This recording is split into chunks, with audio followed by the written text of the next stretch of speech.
শ্রীমঙ্গল বাংলাদেশের মৌলভীবাজার জেলার একটি শহর, যা চায়ের বাগানের জন্য বিখ্যাত। এখানে একটি জনপ্রিয় স্থাপনা রয়েছে, যা চাকন্যা ভাস্কর্য নামে পরিচিত। এই ভাস্কর্যটি চা শিল্পের ইতিহাস এবং চাষিদের প্রতি শ্রদ্ধা জানাতে তৈরি করা হয়েছে।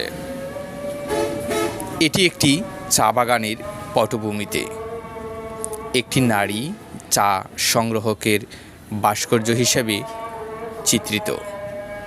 চাকন্যা, যিনি চা পাতা সংগ্রহকারী হিসেবে কাজ করেন, তার শ্রম এবং ভূমিকা চা শিল্পের উন্নয়নে অমূল্য। এই ভাস্কর্যটি শ্রীমঙ্গলের চা বাগান সংস্কৃতির একটি গুরুত্বপূর্ণ প্রতীক হিসেবে পরিচিত। এটি একটি জনপ্রিয় পর্যটন কেন্দ্র, যেখানে দেশের এবং বিদেশের অনেক দর্শনার্থী আসেন প্রতিদিন।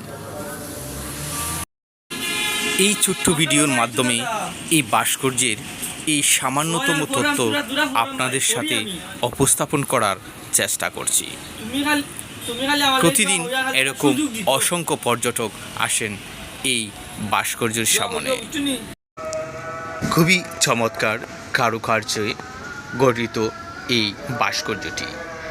প্রতিদিন হাজার হাজার দর্শনার্থী এই ভাস্কর্যটির সামনে এসে ছবি তুলেন, আনন্দ উল্লাস করেন। সকল পর্যটকদের জন্য একটি আকর্ষণীয় স্থান হিসেবে গণ্য হয়েছে। তাই তো প্রতিদিন হাজার হাজার পর্যটন আসেন এখানে।